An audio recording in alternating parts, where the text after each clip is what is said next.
Alright. Internet and my hand is moving.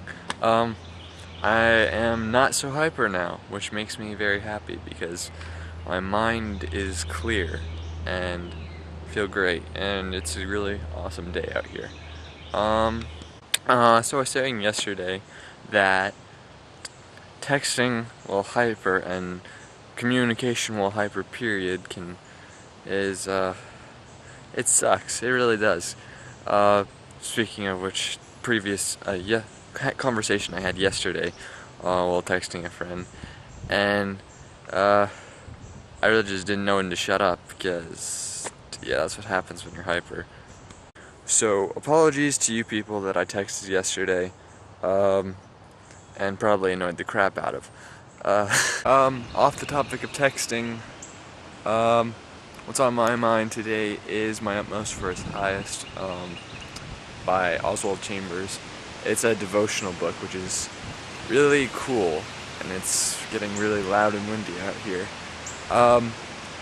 But this particular book, especially over the past 2 days, it has a knack for speaking to you where you're at, which yesterday was a particular issue, and then I tried reading a page ahead, and I was like, okay, what's up?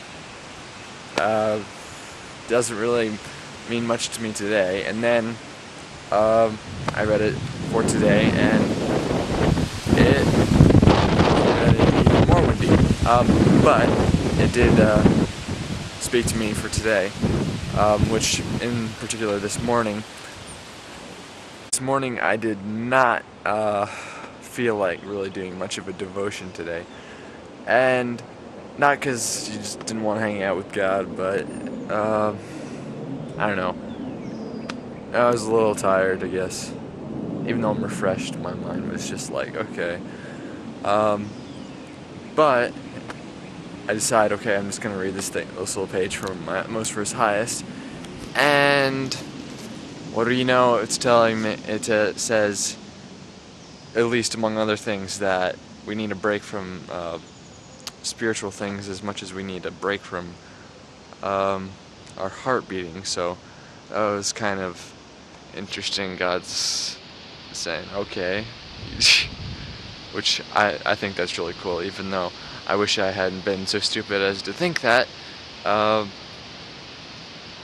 There we are. And now I'm outside, and it's turning out to be, even just for this morning, it's a really cool day. And even with no sun out, I can't seem to keep my eyes focused, straight, open, and not squinting. And to answer yesterday's question that I decided to ask while I was hyper, I do not think that God gets hyper, because that would mean he'd have to be overwhelmed, I guess, because that's what I think being hyper is. Anyway, I think it's more of a physical thing. So I doubt it has anything to actually do with being made in God's image. We're people and we get hyper. I think that's just an energy thing. Which now I realize it's kind of a dumb question. Well, maybe not a dumb question, but it doesn't really mean much to me. So that's the end of today's or this morning's vlog. Hopefully I will actually get something done today, because I was very distracted yesterday, and which I know I have a lot to do. So my friends, see ya.